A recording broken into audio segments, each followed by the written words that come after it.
अगर हम किसी काम की शुरुआत में डर जाते हैं तो हम उस काम में सफलता हासिल नहीं कर पाते। निडर होकर आगे बढ़ेंगे तो कार्य में सफलता भी मिल सकती है। इस बारे में आपको मैं एक कहानी सुनाना चाहता हूँ। कहानी पुराने समय में एक राजकुमार तलवार चलाने से भी डरता था। राजा ने राजकुमार को तलवारबाजी सिखाने की बहुत कोशिश की, लेकिन उसे सफलता नहीं मिली। राजकुमार में तलवार चलाने का साहस नहीं था। फिर भी पिता ने किसी तरह राजकुमार को थोड़ी बहुत तलवार चलाना सिखा दिया। राजा ने राजकुमार को युद्ध में ले जाने की भी कोशिश की, लेकिन राजकुमार डर की वजह से युद्ध में भी नहीं जाता था। राजा अपने पुत्र का डर दूर करने की कोशिश करते रहते थे, लेकिन राजकुमार की हालत वैसी की वैसी थी। एक दिन उनके राज्य पर दुश्मनों ने आक्रमण कर दिया। राजा की सेना के सामने दुश्मनों की सेना बहुत बड़ी थी।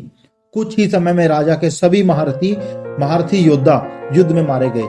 अंत में राजा ही जीवित बचे थे। जब राजकुमार को मालूम हुआ कि युद्ध में सब कुछ खत्म हो गया है, तो वह भी हिम्मत करके महल से बाहर निकला। बाहर निकलते ही उसने देखा कि सामने से दुश्मनों की सेना आगे बढ़ रही है। वह डर गया। अपने महल की ओर भागने के लिए पीछे पलटा तो उसने देखा कि पीछे भी दुश्मनों की सेना ने उसके पिता को बंदी बना लिया है। राजा को बंदी बना देखकर महल के अंदर के सेवकों ने महल का दरवाजा बंद कर दिया, ताकि दुश्मन महल के अंदर ना आ सकें। मैदान में राजकुमार अकेला और सामने दुश्मनों की सेना थी। उसके पास दो विकल्प थे। पहला ये कि वह समर्पण कर दे, और दूसरा ये कि वह तलवार उठाकर दुश्मनों का सामना करे। राजकुमार ने दूसरा विकल्प चुना। उसने तलवार उठाई और वह दुश्मनों पर टूट पड़ा।